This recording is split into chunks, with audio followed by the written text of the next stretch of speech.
Welcome to the Trauma Informed Lens podcast. Each week, Matt, Curt, Jerry, and the occasional special guest explore how the trauma-informed paradigm challenges traditional beliefs and approaches concerning a wide variety of areas. This podcast addresses psychological trauma in an educational manner and is not designed to replace mental health treatment. If anything in this podcast makes you feel uncomfortable or anxious, please talk to a mental health professional. Welcome, friends, to the Trauma Informed Lens podcast. I'm Matt. I'm back here with Jerry and Curt for episode 18, Towards Becoming Trauma Sensitive, The Dilemmas of Power. So we're recording this on Martin Luther King Day, which really seems very appropriate for this topic as we celebrate one of the great heroes of the social justice movement, the civil rights movement. So just want to recognize that. I imagine that will come up a few times in our conversations today. So very appropriate topic for the day that we're on today. And as always, want to start out with our bright, shiny objects of the week. So if you're new to the podcast, this is just kind of what we're thinking about this week. On some level, maybe it's connected to trauma, maybe it's not. But Curt, I'll start with you this week. What's your bright, shiny object of the week? This week, I've been thinking, kind of leading up to this week, I think I've been thinking a lot about personal characteristics and kind of doing stock of myself. Maybe it's the first of the year kind of time of year. I kind of doing stock of myself and what are the characteristics that I want to work on personally over the next year. And one of them that I've been thinking a lot about is humility. And that was a really fun, so I've been reading a lot about it, and I came across this one. It was a quote that somebody said, I don't even remember who it was, but it was a great concept that, at least in my life, one of the things that I've kind of struggled with is trying to be humble and that becoming self-deprecation. Yeah. And trying to balance that, and how do you recognize that you have skills and that you have talents, but so does everybody else. Mm-hmm. And I think that was something that kind of in this quote, it said basically that just being self-deprecating is not really all that wise. Really, it is recognizing that you yourself have special talents and that you yourself are unique, and allow everyone else to be that as well, and try and find out what everybody's kind of superpower is. The concept of a superpower is something that I used to talk to clinicians a lot about who were working for me, of trying to find out what their client's superpower was, something that they were better at than anyone else, and trying to engage that in the change process. So I've been thinking about that a lot, and that was one that was kind of fun for me to discover and read and go, oh yeah, that was, I knew that. And yeah. It's kind of fun moments when you get reminded of something that you knew at one point, but have forgotten. Absolutely. Well, and I've one of the big influences on my leadership thinking has been Jim Collins over the years, and his here's a guy that's probably studied leadership in really innovative ways and organizational excellence. And we always kind of think about these leaders as bombastic sort of characters, the bigger than life, but he found that for organizations that sustain excellence over time, their leaders are exactly what you talked about. They see themselves as students as much as teachers, and really try to surround themselves with, people smarter than they are. And, it was a really nice thing as I was going through my MBA program, and all these, Walshes of the world and Gates and all these larger in life figures. It's those people that you don't really know their names because they're just working their butt off and supporting other great people that really reach and maintain excellence over time. It's been a big part of my thinking as well. Jerry, what about you this week? I've encountered in consulting with a number of organizations, the issue of people asking about how to manage emotions, especially around distressing emotions. And what I've come to understand is sometimes what they're asking from me is how do I not have negative emotions, mm-hmm. as opposed to how do I help them in some ways process and release those emotions, as opposed to either kind of shutting them down or trying to make him go away, or blaming somebody for why I'm having this bad feeling. And I think that, as a culture, we're not very good at just allowing ourselves to have a feeling, let that feeling kind of communicate to us what it needs to communicate, because really it's about wanting us to move or do something and just allowing it to do it. And we get stuck in this kind of cognitive place that makes us feel bad for a very long time. So, as I've kind of worked with a couple of groups this last week who are struggling with some really difficult things, with nonprofits and finances and others, really it's about what are you feeling, where do you feel it in your body, and what does it want you to do? Just do it, and get ready, and then we can move on, as opposed to let's go back and try to really start problem solving and thinking and not have this feeling. Yeah. So I think this combination of how do we integrate our emotions as opposed to either become our emotions or get rid of them has been really important. And I've been reading a little bit of Jacques Possek's work on, the biology of emotions, kind of looking at some of that. And they're hundreds of thousands of years old, and so this kind of computer on top of our head wants to kind of get control of them, and really they're like cockroaches, man. They'll be here long after we're gone to manage that. So this concept of really being present and being able to feel what you need to feel is, I think, is really important for the topic we're going to talk about today. Absolutely. And my object of the week is also kind of related to the topic of when we look at these dilemmas of power, but sort of from the other, the sort of in some way spiritual or healing process. As I got to celebrate my wife's birthday in Santa Cruz, California this week, and I've done work in Santa Cruz a couple times. Went to a wedding there, so I've gotten to know the town fairly well, and really just fallen in love with the place. And I always get this hotel room where basically the whole side of the hotel looks out on the ocean. And, just from being from Colorado, where I see a 14,000 foot peak right outside my window, to just spending basically the weekend staring at the ocean and just feeling that, I think just the power of things bigger than us. And in some ways, as we'll talk about today, that can cause trauma, but that all, on the other hand, can also be incredibly healing as well. I just, when it's funny, as I travel across the country, if I don't get to an ocean every once in a while, I feel like I just need that reset of those waves. I just love if I can spend 24 hours listening to the ocean, and we always keep our door open at night so we can just hear those waves. It just kind of like resets me in a really cool way. So, yeah, that was my bright, shiny object of the week. I put away all my nerdy books for a weekend. I actually got a Dan Brown book, which I'll be okay to admit, on audio, and just listen to those waves. So feeling like I'm in tune with the Santa Cruz vibe this morning as it snows outside here in Colorado. So the origin. Yes, the origin. So so far so good, though. I was listening to the waves more than the audiobook. So okay. Yeah, it's about ready to get to the big Dan Brown event that kicks everything off. So yeah, that's good. I'll be interested to hear what you think about the book. Absolutely.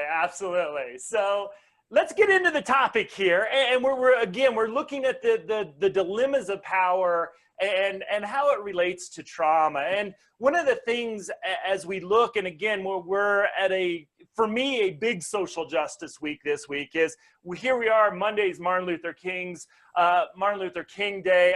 Obviously, everybody that's listening to this knows and respects his work and everybody else involved in the civil rights movement, as well as other movements throughout history.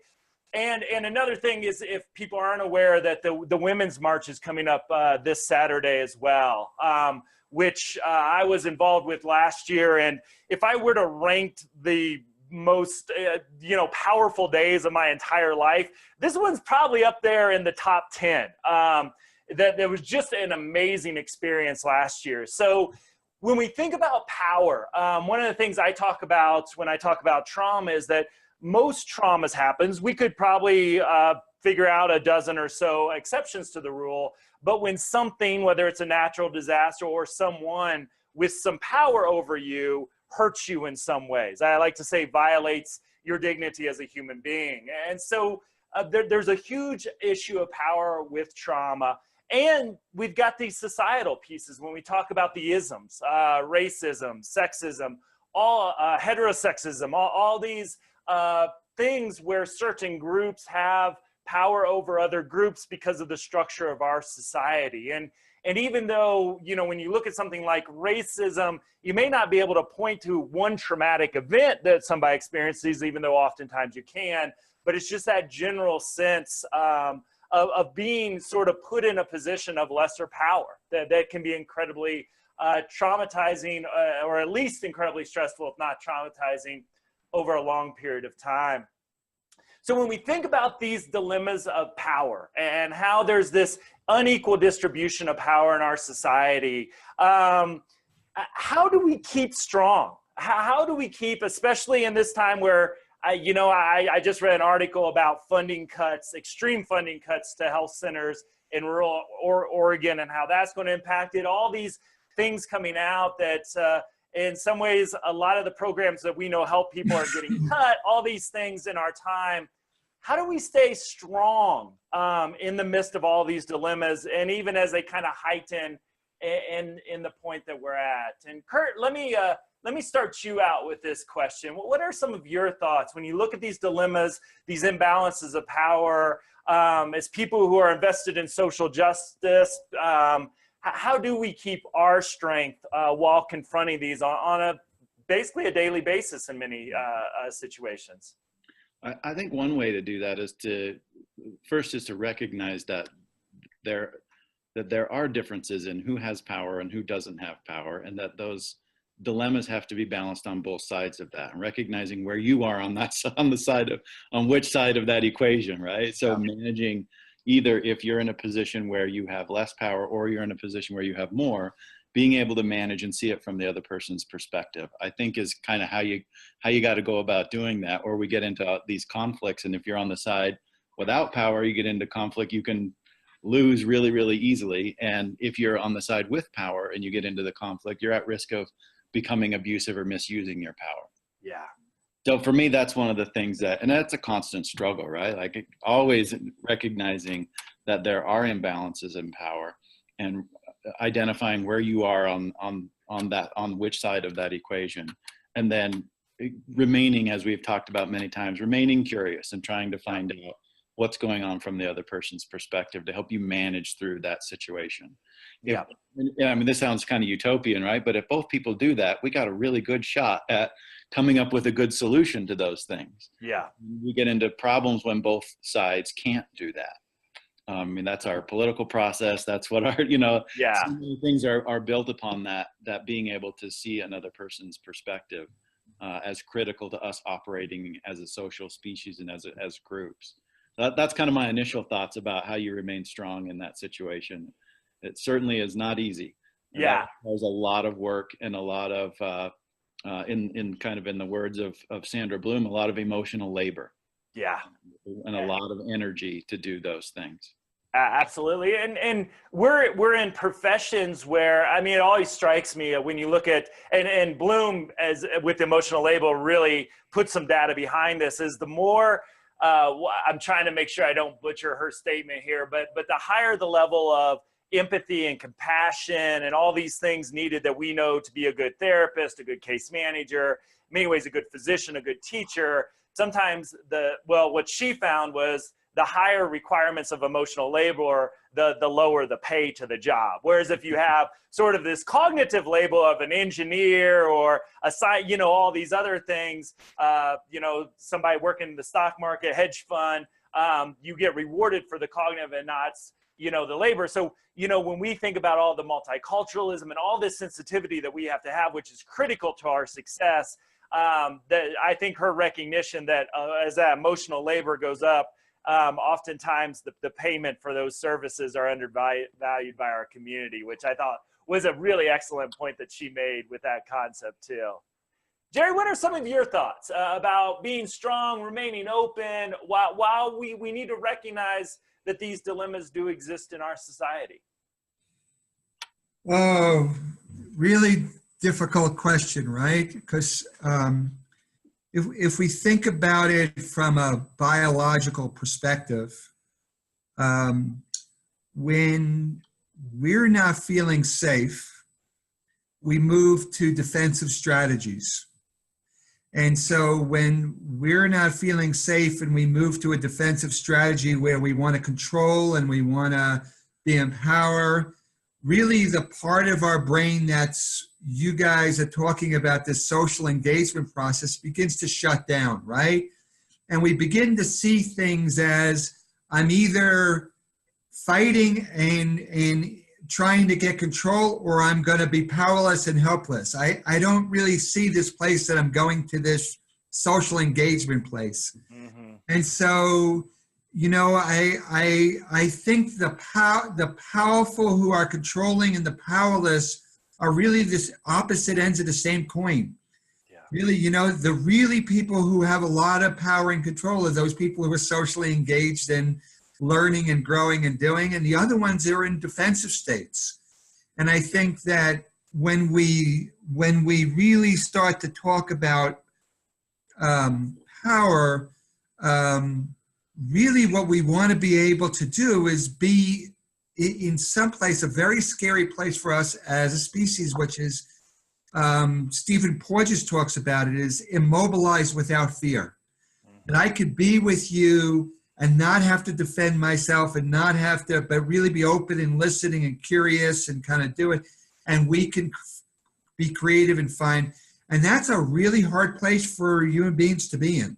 Yeah. To kind of look at it. So I think in terms of, you know, the level of emotional intelligence, the level of sense of safety that's required for that is immense. And I think that the more power you get, the scared, fearful you are of losing that power and becoming powerless. And so I think the dilemma is really to begin to understand that, how do I see people who are in power as just as frightened and scared as people who are powerless, as a way to create change, to kind of look at that. And then speaking what you need, and kind of really trying to advocate, which is, I think when you look at someone like, you know, Gandhi or Martin Luther King, is they didn't come from a place of saying, I'm going to challenge your power with power. I'm going to meet your power with love and compassion, but also with limits and expectations. So I think that there's a lesson in there for all of us about how to really advocate for what's right without becoming the problem that you're trying to kind of confront. Yeah. Sounds like your dogs are looking for their voice right now. That's why they're feeling powerless and scared. Well, you know, I'm thinking about that and thinking about some conversations that I've had about recently talking to people who are new to leadership, and they're moving up the organizational hierarchy. And it reminded me of how over time, I remember my own thinking about this, that was when I was in positions of less power, I used to think, man, if I only had more power, I would know what's happening and I would feel more certain about things. And actually the opposite of that has turned out to be true, that the higher up you get on the organizational continuum, the more uncertainty that there is, right? Then as you get up into a supervisory role, then you're starting to talk about who has a job. Yeah. And you're making decisions on that level. And then you get up to a higher level and you're like, what departments exist that affects many, many more people? And so as you move up in power, you don't get more certainty, you actually get less. Yeah. And so I think, Jerry, your point is a really good one, that on either side, it's really it's our brains trying to put structure and feel like we have at least the illusion of control over the uncertainty that we're experiencing. And there's really no way to do that other than with good emotional intelligence and a lot of cortical inhibition on activation at lower areas of the brain. Yeah.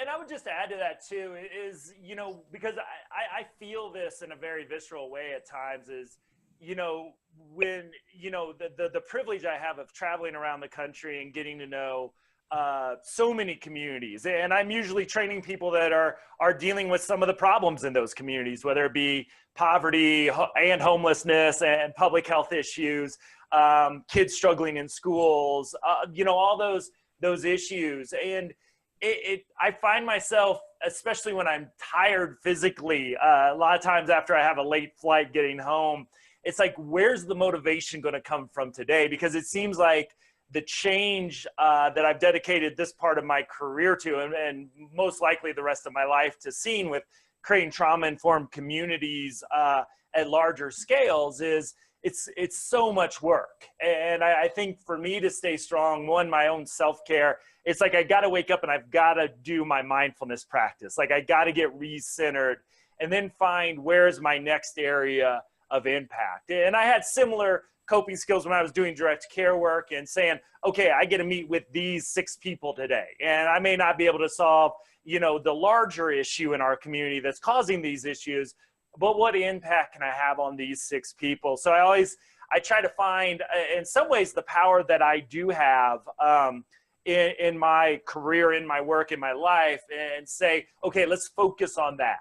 And that keeps me really motivated for the next training, the next meeting, the next interaction that I have. Because again, it's hard sometimes to just confront these big issues and see the lives that are affected by it. And then you go to a place like Santa Cruz, LA strikes me, especially with Skid Row being so close to downtown, you see all this different economic disparities where, we were staying at this nice hotel and there were several people experiencing homelessness sleeping on the beach right below us. And it's just a reminder of this stark difference of wealth distribution in our society and the impact of that.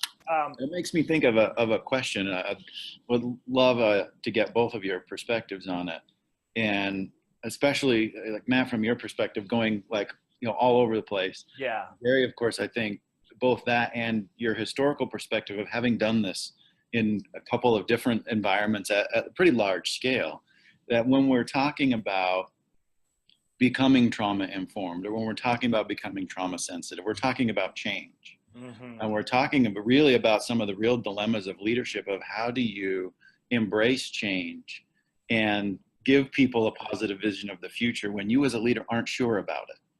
And I think that's true even not even at the organization level. If you bring it all the way down to an individual client level, and how do you do that for a child in a classroom? And how do you do that? Like, I'm not sure if this is going to work, right? If we have to take some risks here, how do we manage our own anxieties about taking risks with making sure that we provide a positive vision for people who are leading at any level that you're in?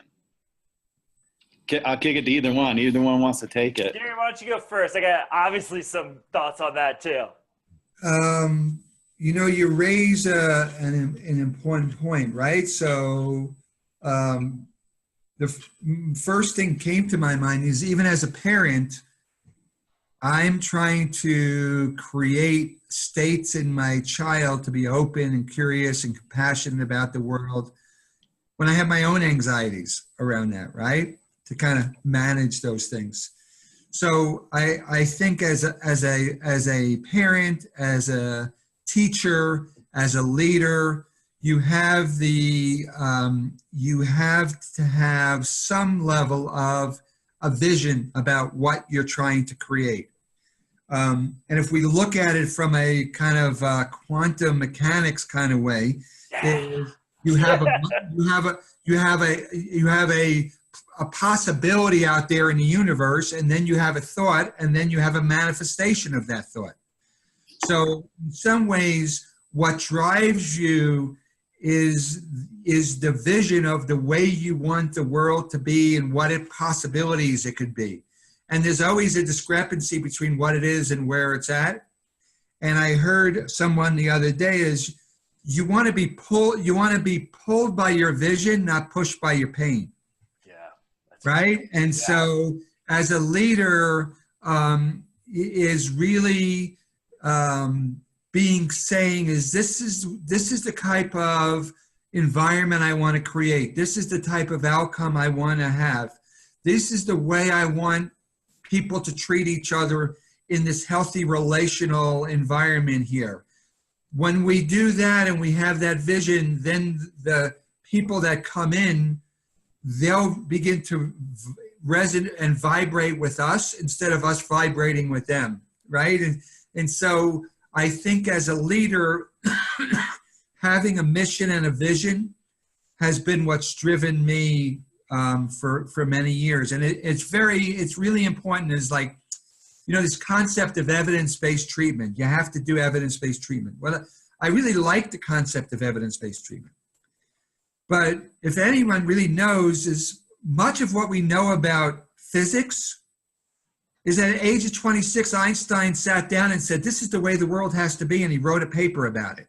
There was no evidence, but he envisioned the way the world had to be. And then we had evidence later on to support it or to discount it. And so along my career, I had to do what the research is telling us, but I also had to kind of be pulled by a vision of what I thought was right and to do it. So in some ways you do best practice and next practice. You got to hold that, and that's where a good leader is going. And then hold your staff and bring them along with you or the people that are following you. So I think that's the best answer I can give you, but it's scary being at the top of that.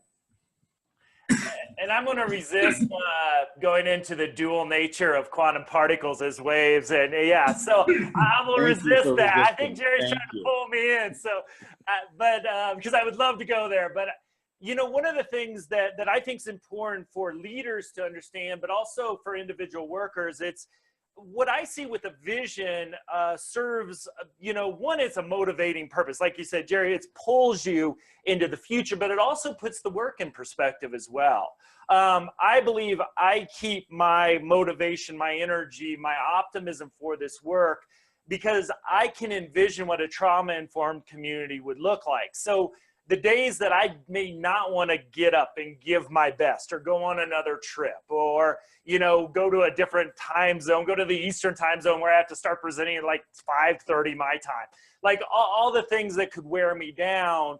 If I see my work, and I think this is for teachers, for everybody, this is so important, as part of a larger movement or part of a larger goal. So an organization vision gives that to you in some way. So maybe some of the harder days, the harder tasks, the not so much fun things you have to do become part of that larger vision. And there's where I see vision being a self-care as well, is that if you're just focused on the day-to-day work, I'm worried about those folks getting overwhelmed by the negative aspects of the work because the brain does tend to focus on the negative rather than the positive. But, if I'm focusing on being better than I am yesterday, today, and I think it's important if I'm working with people that have a similar goal to be great at something and to do something pretty amazing, I see that as a way to keep us in that, cognitive brain and keep our emotions being, again, pulled instead of,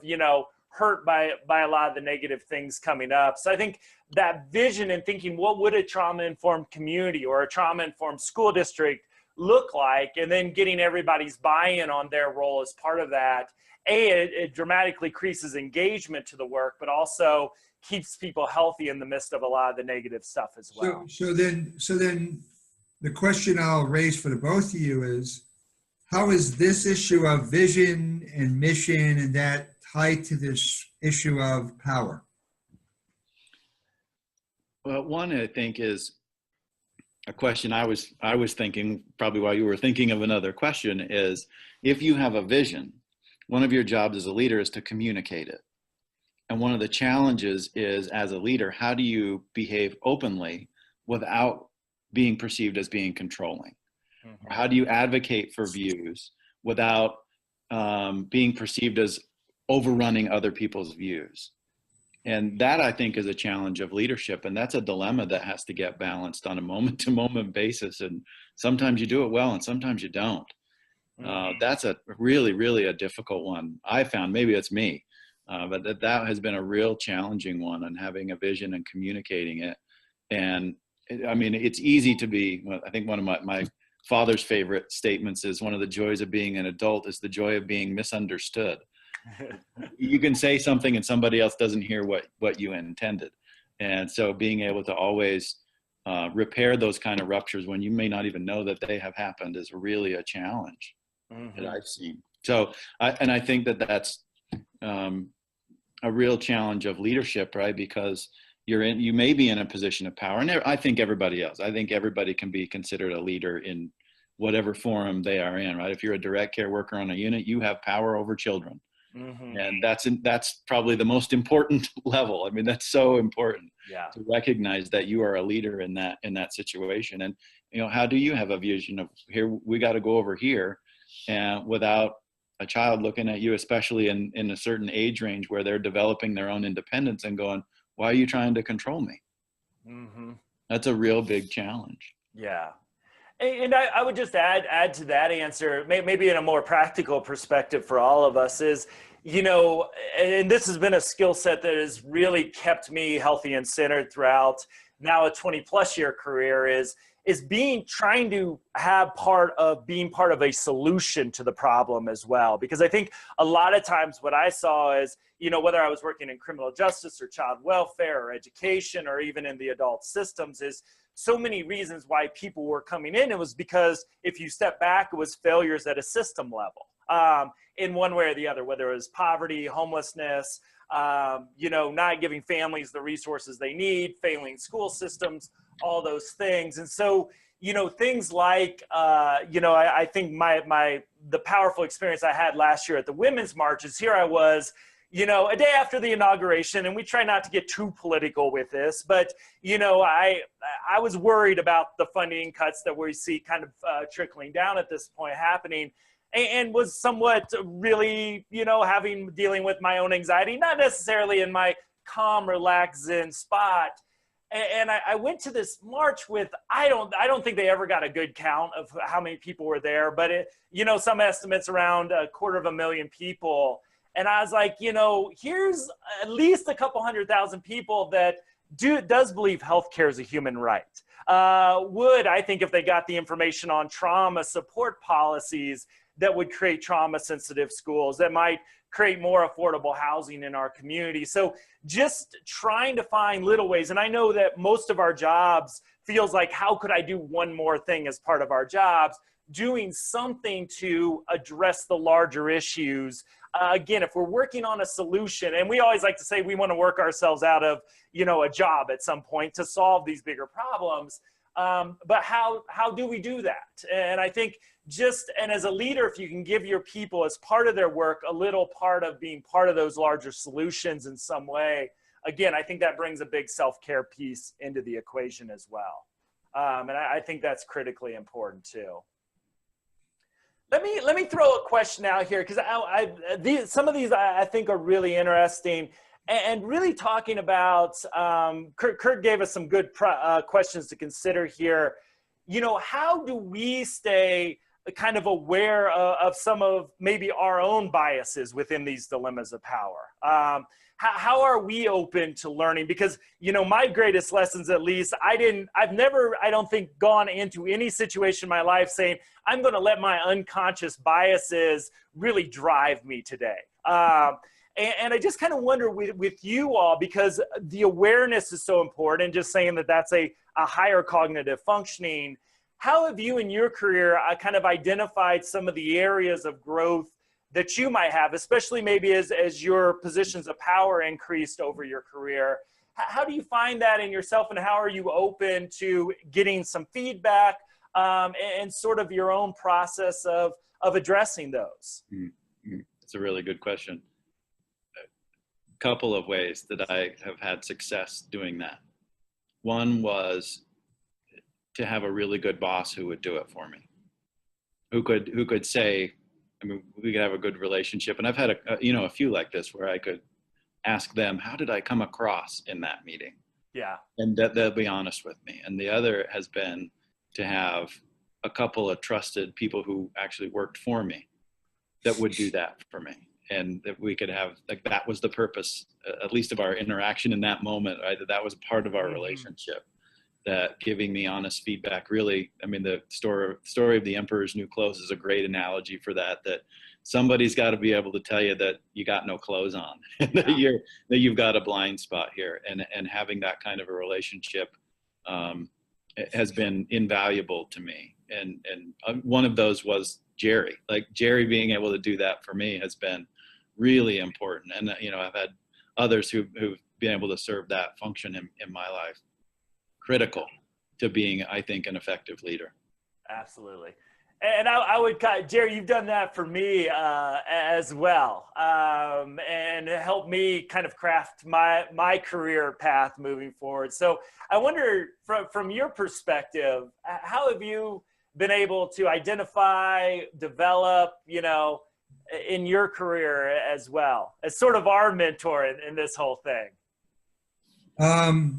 Tough question. So one of the things that I have always thought about is that being the leader didn't equate with having the answers, but it did equate with the responsibilities to get the answer.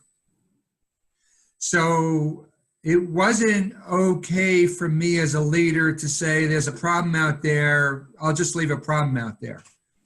But I always believe that the people that were either on my team or worked for me, they had very important perspectives that I need to have and to listen to in order to come up with the right answer.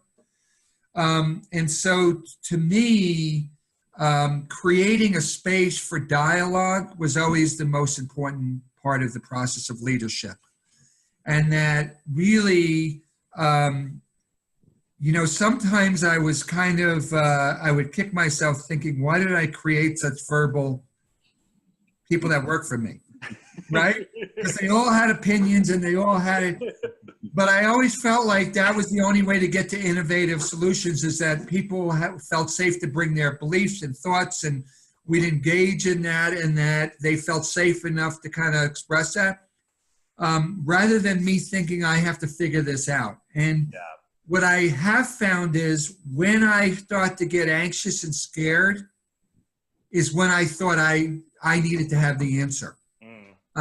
So that I needed to learn how to regulate my fear or bring it to the team. It's like, I'm really getting anxious about this. Yeah. I need some help with this to kind of do it. But as a leader, when there was a conflict, I didn't have an option not to kind of bring it to the table. When there was a problem, when there was, when people were blaming people, it's like, really, I get it that we're starting to get anxious, so we're blaming people, but really, we've got to own and take responsibility for this problem, not put it on somebody else. So it was, I almost would think about my job is, I had to kind of be what I used to call border patrol, is I would make sure that the problem stayed in the room and that we could solve the problem. As soon as it got outside, that it was, it was the system's fault, or it was that, is like, what? That may be true, but that's out of our control. What do we need to do to solve the problem? So really, I think that was always my kind of model of leadership. And it, in some ways, it suggested, I think, that, going back to humble, I didn't think I was so special that I became the leader. I thought, what? I had a friend of mine who was my boss, and then we became peers, and then I was his boss. So it was like we had, by just the roles we took, we changed roles, we did it, we kind of looked at it. but really all the time we could come together and have really deep discussions and come up with good solutions. So it just happens to be this is my job today, and I'll take this job seriously. Tomorrow you may be the leader and I may have to be on your team, but the important thing is I have really bright, creative people working for me, and I've always believed that. Yeah. And the thing I would take this from, I'll bring it down to especially early on in my career. And I sort of grew up in psychology. What I believe, looking back at the history of psychology, is, we realized kind of maybe a little earlier than that, but when I was in school in the late 90s, there was this huge understanding is that we screwed up on culture. And so cultural competency was a huge part of my education. And somewhere along the line, I came across this model, which has really been central to my thinking throughout my career. And it starts with, it's got 4 levels. And you can think about it as culture, but you can think about it as trauma and other things as well. And the first level is unconscious incompetence. Second level is conscious incompetence. Third level is, what is it? Conscious competence. Conscious competence. Yeah, competent, and then unconscious competence. Thank you. It's way too much of a word salad for me. But one of the things when I learned that, I just started searching for my areas of unconscious incompetence. Early on in my career, when I worked with a lot of African-American youth that were in gangs, I couldn't even understand what these kids were saying. And I knew asking them to speak in my language wasn't an effective strategy. So it meant that I needed to go at the time, I like to tell a story. I'd go home every night and listen to BET and Master P and Dre and Tupac and Biggie. There was some great music at the time. And when I learned that they were saying what Master P was saying, and if I could understand what Master P was saying, then it really helped my therapeutic skills. And so I spent 3 years really trying to build, competency with that community. And I was feeling good about it because my clinical outcomes were improving dramatically. I really enjoyed it. Therapy with these kids was so much fun because it was so dynamic. And then I moved to Colorado, and I moved from an area where there wasn't a large population from Latin America at the time. Then I'm moving to Colorado where there was one. And here I am. I think I got this cultural competency going. And I'm trying to learn some Spanish from some of my coworkers who were very patient with me. And I asked them, when was Cinco de Mayo? So, all of a sudden I realized I was all the way back at the unconscious incompetence again. And so I had to work from there pretty quickly. At least find out when the holidays are, when the name is the holiday. And so it's always for me that kind of humility to go back, kind of how we started the conversation of, I know that there's things that I don't even realize areas for improvement. And I think just to be curious about those things has been a real impact on my career, and understanding that, I go in to train as the expert a lot of times, but, that I may not have all the perfect language, and saying, hey, if I say something that may not match what you say, please let's teach me as well. And so that's just been such a fun thing about my career, is learning those areas where I don't have that understanding, and then trying to build that up and keep that relative as much as I can, and being, again, open to the feedback when I might be just a little off. And that's been a huge thing for my career. I think a couple of things about that. One of the hardest things about any kind of leadership is that you have to continually be willing to reinvent yourself. Yeah. And that can be a real challenge. You've got another dilemma to balance, which is successes you've had in the past are great, but what it took to be successful in one situation may not necessarily be exactly the same in the next one. Yeah. You have to be able to go through this process of maintaining your at least some confidence or some ability to go, at least I know how to go about gathering information to solve problems. Yes. And then be willing to go, just because I did this once in the past doesn't mean that I have the exact same set of skills or the exact same bit of information is needed to be successful. Yeah. That's hard. Yeah. So Jerry's dog's speaking up again. I'm dog sitting, so I have all these dogs in my house. Every time his dogs bark, my dog comes over to see what's going on. Yeah, I know. I'm just waiting for mine to explode as well, so they can. Matt, I think you raise a really important point, and that is when you're in power, you have some responsibility that's different than people who don't have power. Yeah. Right? And instead of asking your clients to come in and figure out how to talk to you, you said, I'm going to work hard to figure out how to communicate with you. So I think that oftentimes when people are in power and insecure, they want people who are less capable of making decisions and choices and are more dependent on other people. They want them to adjust. So you have to do these 6 things in order for us to give you your food stamps. You have to do this in order to get your house. You have to do that. Really, in some ways, those in power have a responsibility to create the space for those more vulnerable. And I think that's really what you were saying is, I got to go home and work to be able to understand you, and I've got to create my practice that is making it safe for you as opposed to asking you to adapt to me. Yeah. Absolutely. That was a really important point you were trying to make there, unconsciously. Yeah, it's been such a key thing. And, I do, one of the areas, I do a lot of work in different arenas with the LGBTQ community. And I go to every training I can because the language shifts so dramatically. And again, I've had the opportunity to work with some trans-specific organizations. And I was like, hey, I'm going to do my best, but teach me too.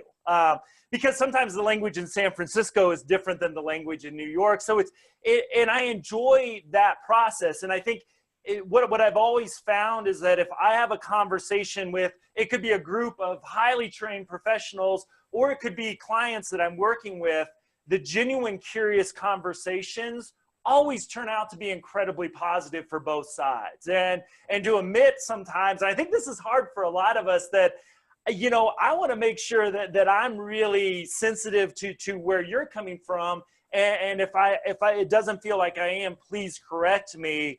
Takes a little bit of the power we have and shifts it over to the person. And I think for clients, understanding that you can learn from them as well is a really powerful thing to put out there in our professions. And I just kind of wanted to, as we sort of hit the time thing, and I'll probably ask too big a question, but just some ideas with this is, as we work, I would imagine most of the people listening to this podcast work with people who are experiencing poverty or homelessness or a lot of issues due to this power dimension, inequality of wealth distribution in our country, and a lot racism and all this. What are some things, and Curt, I'll start with you while Jerry does his dog. You kind of have no choice but to start. Yeah, I have no choice. You're the one, man. You're the one. Well, what are some things that you have done, or what are some suggestions you have for our audience of how to empower people that may have experienced trauma as part of this dilemma that's in our society? I mean, number one is, it's kind of simple, right? But listen to the story and find out what the story is. Be curious and find out what is every person's story and try and understand it from that perspective. I think that's probably the best advice that I could get, and probably the most consistently effective thing that I've done over the years and learned to do is to find out what the story is. Why do you, can I follow up with that with why do you think that's, I totally agree with you, but why do you think that's such a powerful tool and somewhat gift we can give other folks? Yeah, if you go back to kind of where we started this out with, which is the ideas of power. Yeah. That so many of the societal issues that we face are about the imbalances of power and when power has been misused or when it's been abused. Yeah. And almost, you can tie it back to every person who's experienced what we would call either big T or small T trauma. In those senses, it comes down to when they didn't have power, or somebody who had more used it in a different way. And it could be that the environment had more power than you did, right? Nature is very powerful. So that it's really getting overwhelmed with having the resources to cope with whatever you went through. And so giving somebody the ability to tell what their story is gives them more power. Yeah. And lets them have, at least try and equalize it in the relationship. And that's a very powerful, formative, healing part of a relationship. Absolutely. Jerry, what are your thoughts on this? How can we give power to folks that may have been, again, traumatized by, the racism, wealth distribution in our communities? I think first thing is we've got to acknowledge the power. Yeah.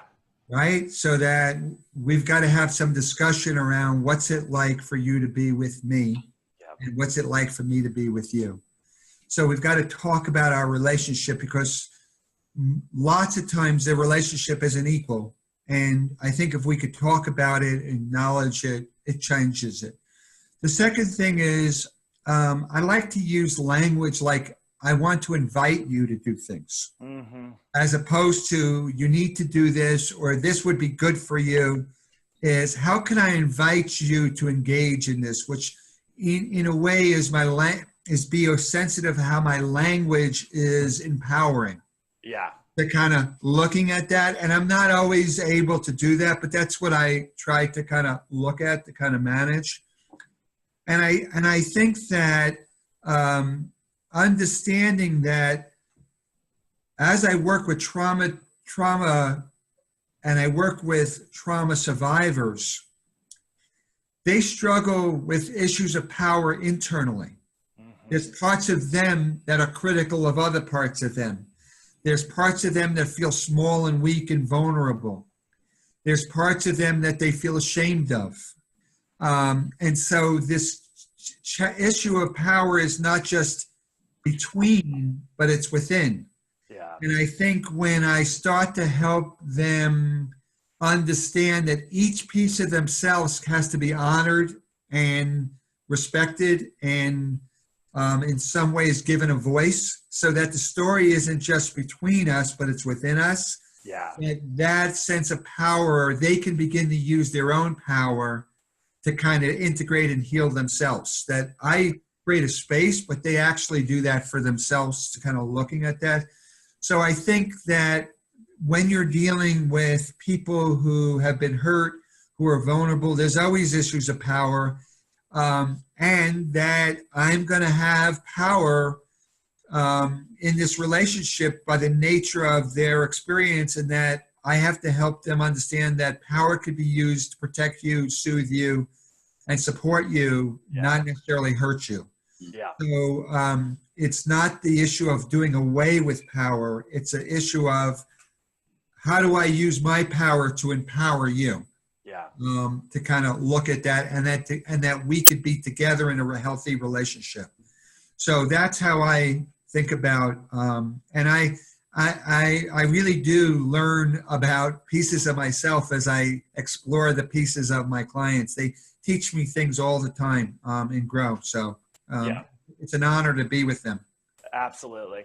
The one piece I would add to that, and I was lucky enough to be exposed to something, again, 20 years ago. It's hard to say. I got exposed to this 20 years ago, but it was the youth development approach. And what I loved about this is it challenged, and I was in a juvenile justice system at the time, which is incredibly, these kids, they were sentenced there. So, you want to talk about power differentiation, not only where the racial dynamics is like 90% of the staff was white, 90% of the clientele was African-American, but we could tell them what to do, and we held sentences. We could extend their sentence over there. So there was no power equation there whatsoever.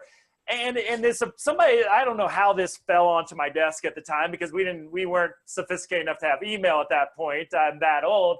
And, it talked about, and I just fell in love with it, how we need to search to empower these youth in their own programming. And so I really took a step back and saying, well, and I started to ask my coworkers at the time, as the young, annoying, overly, excitable Matt Bennett at 21 I was, is how could we give our clients more control over their environment? And at the time, and this has always played in my career with services, is we created a youth council where they actually, the president met with us once a week, and they were part of our team, and they could, you know, look at rules and give us feedback. It gave them a chance to experience some leadership in their own life as well. And that was one of the things that really, I think, helped my thinking, is on one level, how to give people a voice in their own care, especially if it's more of a system, residential, child welfare, education as well. And then the second part of that is sort of been my theme, I think, throughout this conversation and topic is, can you give them a voice as far as, can you help them find their social justice voice? Because it's one thing for me to talk to a policymaker about the research and this, that, and the other, but it's a very powerful thing to bring a client who's experienced some of the really negative effects of these issues that we were talking about, how to give them when they're ready, because this isn't something, I think forcing this too early doesn't do anybody any good, but when they're ready, how can they start to have a voice as a member of the community? How can they have a voice in helping share their story as part of, hopefully, when they're ready to really address some of these bigger issues that we're working on as professionals every day as well. And that's just has been such a really good teaching thing for me. I'm glad that however that got dumped on my desk early on in my career, it was a really good way to say, okay, we need to empower people, like, you know, both of you said, in any way, shape, or form we can. So awesome. So this has been a great conversation. We're right up against our time. So I want to thank everybody. You know, this is one of, I think, most important topics we can discuss, and really a key thing about creating trauma-informed, trauma-sensitive communities, systems going forward, is to really think about, you know, whether it's our personal areas of unconscious incompetence and making those conscious so we can work on them, looking for where our systems, as Jerry said, you know, we kind of put these expectations on folks, which they may not be ready to fulfill those all, and how do we really adjust our systems to meet people where they are so they can reach these higher goals. And I think, as again, we're you know, between the Martin Luther King Day and the Women's March coming up next weekend, is, you know, how can we realize our voice and give others a voice for social justice in our community? And I think, you know, again, I think we would all agree is that if we don't really look at some of the policies that govern education or the other systems that we work in, that can make the problem worse a lot of times, people aren't going to be able to heal and reach their potential. So thinking about your work on multiple different levels, I think, is key. So great discussion, fellas. Want to again wish everybody, if you didn't go to the Women's March last year, they're in a lot of different communities, and that has given me fuel to get me through this year. And I'm looking forward to hopefully meeting up. Who knows how many people are going to show up this year, but maybe a few hundred thousands of my friends are going to be meeting in downtown Denver. So if you're in the area, come see us. I'll also attach the link where you can find marches in your area as well. So I want to thank everybody for your time. As always, you can find show notes, videos, and resources at traumainformedlens.org, and we'll see you all next week. So thank you so much for your time. Thank you for your work. Thank you. Bye.